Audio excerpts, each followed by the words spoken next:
नमस्कार। सब लोग जो खड़ा है पहले बैठ जाइए। मेरे भाई बैठ जाओ, कुर्सी पर बैठ जाओ। अरे कुर्सी के लड़ाई का कुर्सी छोड़ के खड़ा हो जाता है। नेता लोग एक बार कुर्सी पर बैठ जाता है तो उठता ही नहीं है। जनता बुर्बक को देखिए, कुर्सी मिला है छोड़ के खड़ा हो गया। अरे भाई कुर्सी बैठो, जिसको कुर्सी नहीं है आप पीछे हो जाइए। पीछे मत पूछे भैया, हाथ जोड़ रहे हैं, पीछे से बीच हटिए, बीच से आप लोग हटिए, इधर आ जाइए। बैठिए बैठिए, सारे लोग कुर्सी पर बैठ जाओ। अब जनता के कुर्सी पर बैठने के समय आता है, सब लोग कुर्सी पर बैठिए, कोई खड़ा नहीं रहेगा। गरीब आदमी खड़ा नहीं रहेगा, नेता लोग को खड़ा कराएंगे। तो भाई बीच में जो लोग हैं हाथ जोड़ रहे हैं, आप लोग से किनारे हो जाइए। हाथ जोड़ रहे हैं, किनारे होइए। तो हिंदी में बोलने की भोजपुरी में, भोजपुरी में हिंदी में।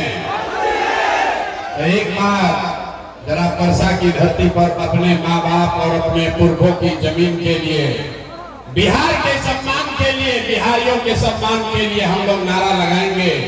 हम बोलेंगे जय बिहार, और सबके बोले के बाद जय जय बिहार, जय बिहार। जय जय ना बोलोगे झारखंड में रहता है ना, मानोगे भाई। पूरा ताकत से बोलिए जय बिहार, जय बिहार। हमारे नाम है प्रशांत किशोर।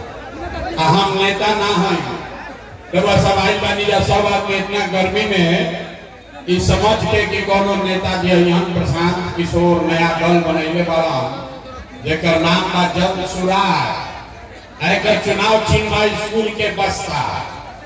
नेताजी कहिए कि सब लोग बस्ता पर वोट दो जा, तो हमने क्या बोल जाए तो परसा के छपरा के बिहार के विकास कर जाए। तो भैया ये सब बात ना हो जा, हम वोट ना मांगी। सोच के आई बाजी नेताजी वोट मांगी हम हम नली गली बनवाई, के राशन कार्ड दिलवाई। तो भाई हम नली गली ना बनवाई, राशन कार्ड भी नहीं बांटते हैं, आपका कोई मदद भी नहीं करेंगे। ये मछली बांटने का अभियान नहीं है, आपको मछली मारने सिखाने का अभियान है। हम वोट ना मांगी। वोट क्यों नहीं मांगते हैं? ए भाई वोट मांगे वाला तो हर 10 एक दो बरिस में कोई ना कोई रवा यहाँ आते हैं। ये आएंगे ये कहला कि हमरा के वोट दे दो, हम आई ना तो हर सब काम हो जाए। ये सुन के जीवन भर से हमारा वोट ले जाता नहीं जा। पहले 40-45 बरिस तक हमने के कांग्रेस के जितनी जा, फिर 15 बरस गरीब के बेटा लालू जी के राजा बनावल गई। अभी 20 बरिस से नीतीश बाबू कुर्सी पर बैठा बड़ा। दिल्ली में हमने के मोदी जी के भी जिता के देख लेनी जा। राहुल जिंदगी, राहुल लैकन के जिंदगी ना सुधर। तब आई बार प्रशांत किशोर रहुआ हमार बात सुनो, हमरा पर भरोसा करके हमरा के वोट दे। तो एक का गारंटी बा कि जीतला के बाद हम रहुआ संगे धोखा ना करो। ए भाई वोट से पहले तो सब बढ़िया बतियावेला, वोटवा के बाद आपका गला काटता है। इसीलिए हम वोट नहीं मांगते हैं। लेकिन अभी 15 मिनट में रउआ सबके एगो रास्ता बताई, गरीबी से निकले के रास्ता। तो रास्ता अगर रउआ सीख ली तो फिर जकरा के मन होके ओकरा के वोट दे दी। वोट जकरा के निमन लगे ओकरा के दे दी। लेकिन जब रास्ता अभी जा बताई वैसे वोट दे। तो और कुछ होते चाहे ना, आप सभी के लिए, आपके बच्चों के लिए इसी परसा में, यही सारण बिहार में बढ़िया पढ़ाई और रोजगार का व्यवस्था निश्चित तौर पर हो जाएगा। और अगर ना होते तब मुखिया जी के नाम, विधायक जी के नाम, सांसद मंत्री का नहीं, अपना बेटा अपना भाई प्रशांत किशोर का गला पकड़िएगा। तब भाषण हो गई खत्म। अब गरीबी से निकले के रास्ता के पढ़ाई हुई शुरू। अब जितना देर पढ़ाई हुई 15 मिनट लागी। 15 मिनट लगे के बाद भैया अब कोई आपस में बात ना करी, कोई ताली भी ना बजाई, नारा भी ना लगाई। सब आदमी अभी 15 मिनट में अपने आंख के सामने देखिए कि आपके गरीबी का, बदहाली का कारण क्या है और इससे निकलने का रास्ता, उपाय क्या है। ठीक अगर बुझाई तो 15 मिनट के बाद जब सुराज के हाथ पकड़ ले, और ना बुझाई थी तो जैसे जिंदगी चलता वैसे चलाई। अब भाषण खत्म, रउआ से 3 गो सवाल पूछो। हर आदमी के वो अपना जगह से ही हाँ या ना जोर से बोलने के बाद जवाब देते समय हाथ उठावे के बाद, हाथ काहे उठावे के बाद, सब गरीब से गरीब आदमी को समझना है हाथे पे सब दम बा, एकरे में खेला बा। यही हाथ से जेकरा के रउआ बटन दबा दे उहे राजा बन जाए। लोकतंत्र में सबसे ज्यादा ताकत आपके गरीब के हाथ में है। जिसका बटन दबाइएगा वही राजा बनेगा। तब रास्ता रउआ के सिखाई कि कैसे बटन दबावे के बाद कि गरीबी खत्म हो। तो सब आदमी एक आपस में बात मत कीजिए, गर्मी लागत बेना नहीं थे हाथे के। यही गर्मी में 50 लाख बिहार के लड़का रउआ घर के समान बेटा पति किसी फैक्ट्री में जाके अपना हड्डी गला रहा है, मजदूरी कर रहा है, अपना पेट काटता है कि घरे 6000 8000 भेजो तो बाल बच्चा खाई है। और 15 मिनट गर्मी लागत तो उहा को भइल में गर्मी बर्दाश्त कीजिए। गरीबी से निकलना है तो गर्मी बर्दाश्त कीजिए। 15 मिनट में रास्ता सीख कर जाइए। सब लोग सोच कर बताइए, आपके गांव पंचायत में और कुछ हो या न हो, आप सभी के लिए, आपके बच्चों के लिए बढ़िया पढ़ाई या रोजगार का व्यवस्था होना चाहिए कि नहीं होना चाहिए? सबके हाथ ना उठा, हाथ उठाकर बोलना है होके के चाहिए कि ना होके के चाहिए? पढ़ाई रोजगार होना चाहिए कि नहीं होना चाहिए? होके के चाहिए। अरे भाई ऐजा परसा के आदमी कितना समझदार बा। हम ना रउआ के सिखाई नहीं।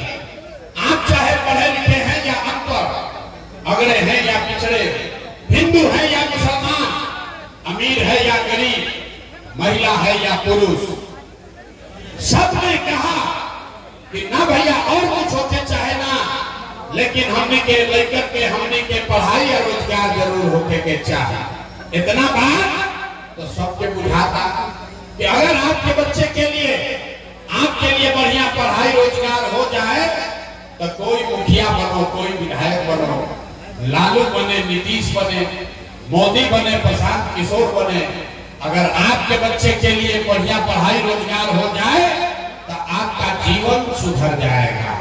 ये बात पहले से सबके मालूम बा, फिर इतना दुर्दशा काहे बा अभी हम देखावत नहीं। सब आदमी एक बार अपने अपने बच्चों का चेहरा याद कीजिए। सब आदमी अपन अपन लड़कन के चेहरा याद कर लीजिए और अपना लड़कन के नाम पर एक बार ईमानदारी से बताइए, आप में से किसने जीवन में एक बार भी अपने बच्चों के पढ़ाई रोजगार के लिए वोट दिया है? देखिए चुप बुझा तक करे मार कितना जोर से बोलनी है। ए भैया पढ़ाई या रोजगार होते के चाहिए। अरे भाई रउआ बैठ के कोई लालू के गरिया बता, कोई मोदी के, कोई नीतीश के, कोई मुखिया के, कोई विधायक के, कोई सांसद के, आपने तो अपने बच्चों के पढ़ाई रोजगार के लिए आज तक वोटे नहीं दिया तो दूसरा के गाली काहे देता नहीं? अब कोई खड़ा होकर कही कि भैया एक का गारंटी बा कि पढ़ाई रोजगार खातिर वोट दिहल जाए तो मिली। हमने के बिहार में सबके वोट दे के देख लेनी जा, आज तक कुछ ना मिलल तो एकर का गारंटी बा कि पढ़ाई रोजगार खातिर वोट दिहल जाए तो मिली? बिल्कुल इसका गारंटी है।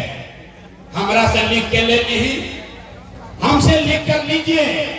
अभी 2 मिनट में जादू देखिए कि वोट चाहे आप किसी को दीजिएगा, आपके बच्चे को पढ़ाई रोजगार मिलेगा ही मिलेगा। हमारा बात पर भरोसा नहीं करेंगे कि जादू अपना आंख के सामने देखे के बाद सब लोग दूसरे सवाल का जवाब देगा। सोच के बताइएगा, आज तक हमने के जगह के वोट देने जा, जिस नेता को जिस दल को हम लोग वोट दिए, उन नेताओं ने आपका और आपके बच्चों का काम किया है कि नहीं किया है? नहीं किया तो हथवा उठाकर ऐसे बोलिए, किया है तो बोलिए, किया है कि नहीं किया है? अरे भाई जोर से बोलो, किया है कि नहीं किया है? जोर से बोलिए, किया है कि नहीं किया है? अपन किया जमान भाई, पूरा परसा के लोग देख ले, वीडियो में रिकॉर्ड हो गई, सब लोग कहल कि भैया आज तक जरा के वोट देनी जा, हमने के कोई वोट आज तक कामे ना कैलस, तो अब हम जादू दिखाई। गिनवावे शुरू करता नहीं, सही बात बोलो तो जोर से सबके हाथ उठा के हाँ बोले के बाद, गलत बोला तो ना बोल दे, और 2 मिनट में बात खत्म हुई। रउआ लौकी आंख के सामने की पढ़ाई रोजगार कैसे मिली 2 मिनट में। सारे लोग पूरे बिहार में, छपरा में, परसा में, जितना अपने जा आए पालन, बहुत सारे लोगों ने 5 किलो अनाज के लालच में मोदी जी को, भाजपा को वोट दिया है। तो भैया बिहार में चाहे जितना चोरी भ्रष्टाचार बा, 1 किलो चोरी करके 4 किलो अनाज एजा के आदमी के मिलता कि नहीं थे मिला? जोर से बोले के बाद 4 किलो अनाज मिलता कि नहीं थे मिला? आपने हमने वोट दिया हिंदू मुसलमान बन के, सब हिंदू लोग कहो ये भैया हमने के अयोध्या में राम जी के मंदिर बने के चाहे, करौआ गांव में नाली गली ना बनल, स्कूल अस्पताल ना भई, छपरा में फैक्ट्री ना लागल, रउआ इंदिरा आवास ना मिलल, लेकिन आपके वोट से अयोध्या में राम जी का मंदिर बना है कि नहीं बना है?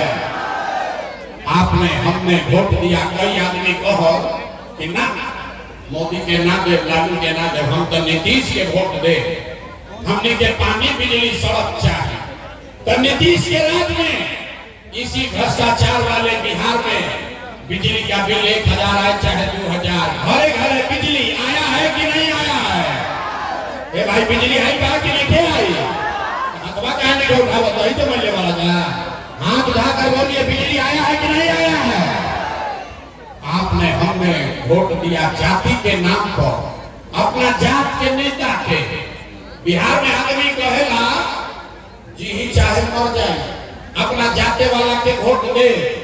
तो भैया राहुल जात के नेता ने, आपके जात के नेता ने आपके बच्चों के लिए पढ़ाई रोजगार का जुगाड़ नहीं किया, लेकिन जाति का बात और जाति का गिनती जनगणना पूरा बिहार में कराया है कि नहीं कराया है? आपने हमने वोट दिया सिलेंडर के लालच में। मोदी जी के लोग कि अब सिलेंडर पर खाना बनावल जाए, तो सिलेंडर के दाम 1000 हो कि 1200, घरे घरे सिलेंडर बटाई बा कि नहीं के बटाई? हाथ नहीं के उठो।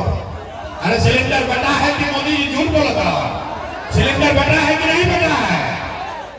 आपने हमने वोट दिया मोदी का भाषण सुन के कि मोदी जी गुजरात में बड़ा विकास कैले बाड़ा।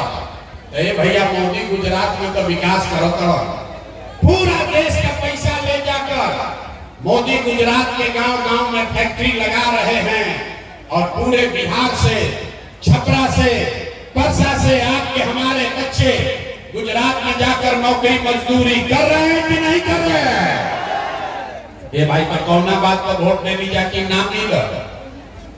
आपने कहा अपने बच्चों के नाम पर, ये भैया जीवन में आज तक अपना लड़कन के पढ़ाई रोजगार खातिर वोट ना देनी जा, यह जादू दिखावे आई बानी। अरे भाई बोगे बबूल तो आम कहां से खाओगे? वोट दोगे 5 किलो अनाज के लिए तो रोजगार कहां से भेटाएगा? आपने वोट दिया 5 किलो अनाज के लिए, अनाज आपको मिल रहा है। आपने वोट दिया मंदिर के लिए, मंदिर अयोध्या में बन गया। आपने वोट दिया बिजली के लिए, घरे घर बिजली आ गई। रउआ वोट देनी सिलेंडर खाती, घरे घर सिलेंडर बटा गई, रउआ वोट लेनी जात खाती, जात के चर्चा गिनती घर घर हो गया। आपने वोट दिया गुजरात के विकास के लिए, गुजरात में फैक्ट्री लग गया। आपने अपने बच्चों के पढ़ाई रोजगार के लिए वोट नहीं दिया, इसीलिए पूरा बिहार का बच्चा अनपढ़ और मजदूर बन गया। यही बात बताने आया। वोट उतना मांगी, वोट नहीं मांगते। गांव गांव जाके आपन घर परिवार छोड़ के 3 वर्ष से गांव गांव पैदल चल के गई, लोग के हाथ जोड़ के एक बात बताओ तभी, अरे मेरे भाई, अगर रउआ आपन और आपन लइकन के चिंता ना करो तो दुनिया में कोई नेता कोई दल राउर लइका के चिंता ना करे। काहे करी भाई? जब रउआ आपन लइका के चिंते नहीं थे तो लालू नीतीश मोदी प्रशांत किशोर राउर लइका के चिंता काहे करी? अब अभी रउआ के देखावत नहीं कि रउआ आपन लइकन के चिंता बाकी ना। अब फिर एकरा बाद गरीबी से निकले के वो रास्ता मंत्र सिखाई सब आदमी के। अब 10 मिनट और सब आदमी के हाथ उठा के बतावे के बाद और कुछ हो चाहे ना हो, आपको अपने बच्चों की चिंता है या नहीं है? हाथ उठाकर बताइए, अपने बच्चों की चिंता है कि नहीं है? है कि नहीं है? है। अरे वाह, वर्षा में सब के सब आदमी झूठ बोलता, जब आदमी है बनी जब सब झूठ बोल रहा। आपने कहा कि भैया हमको हमारे बच्चों की चिंता है। अभी हम रउआ गांव में आई बनी, रास्ता में अगर 100 लड़का मिल गया, रउआ गांव के रउआ समाज के अगर 100 बच्चा मिल गया, आधा से ज्यादा आपके बच्चों के शरीर पर शुद्ध कपड़ा नहीं है। बरसात के मौसम